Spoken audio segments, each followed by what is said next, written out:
Day 3, tinker time again. Yeah, this is actually the day after I did all the other stuff on the front end of the engine. So yeah, this probably won't be released on the same day, but this is actually day 3 of my Christmas 3-day weekend, and I'm working on the car again. So let's take a look at what I'm dealing with. Wheel bearings, got both. I'm gonna replace both because one of them is making noise. You might as well change them both. So sit tight. I'm going to jack up the car, take off the wheel. I'll probably spare you the nonsense. I mean, most of you guys know what you're doing already. So I'm gonna take the brakes off, take the rotor off, and we will pick up with my poor camera work when it's time to take just the bearing off. If you don't know how to take off brakes, then I can't help you. It's just 2 bolts, brake calipers come off. I brought a big clamp, which is over here, to try to compress the cylinders before I take the brake caliper off. But I'm gonna try something new today. I'm gonna see if I can take the caliper off with the caliper bracket all in one assembly. And then we're gonna hang it up on the strut tower and then try to break them 4 bolts loose for the wheel bearing. So I got these. Last time I did a job like this was on a Cadillac and the bearings were 300 bucks a piece. Now you can get a pair for less than $100, so that's kind of a bonus. So in the meantime, if you don't know if you have a bad wheel bearing or a failing one, essentially what it is you'll be driving up to speed and it'll roar. It'll just make this low drone that slowly increases with speed.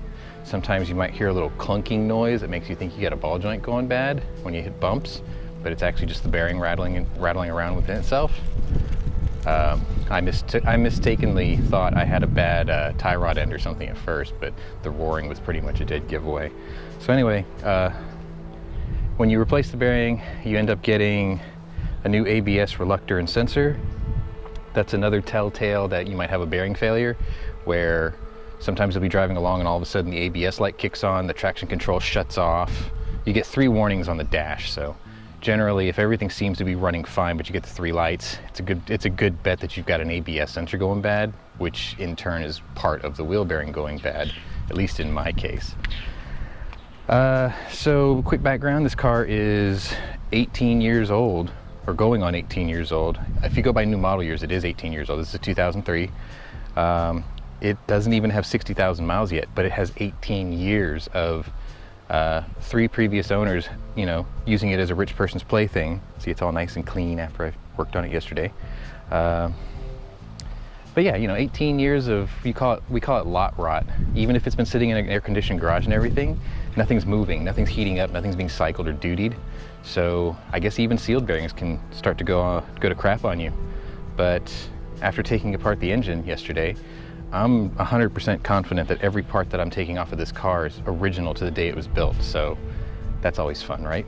But anyway, sorry, bugs. Let me get started and we'll pick up right when I am at the bearing. All right, sit tight.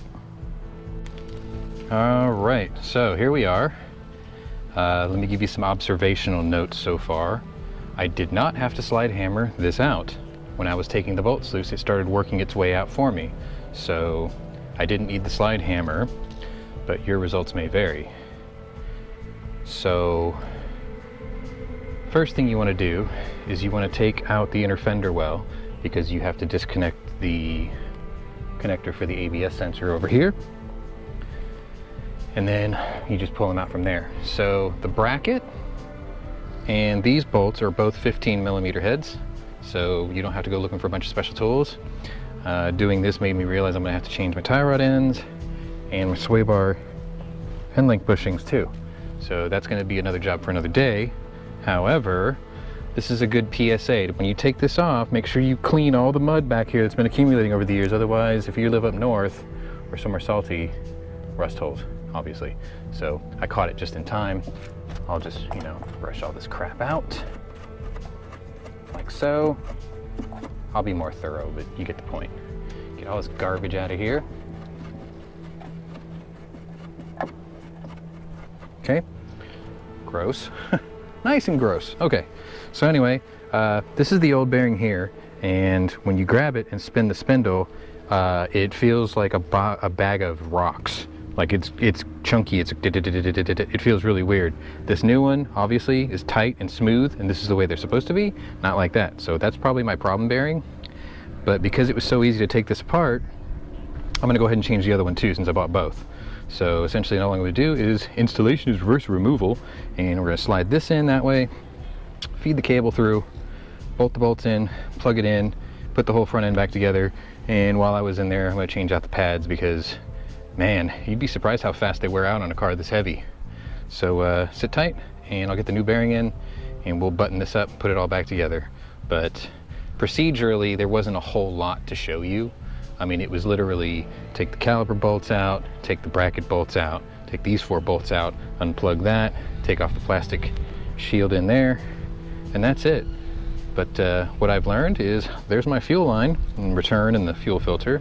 So when the time comes for me to replace that, I'll go ahead and do that too. But at least now I know where things are. Also, if you work on these cars pretty often, or if you service your own air conditioning, for a 2003, it's behind this little plate here. There's a service port back there. You can hook up your Christmas tree and, you know, your charge line and whatnot. So anyway, let me get this all back together.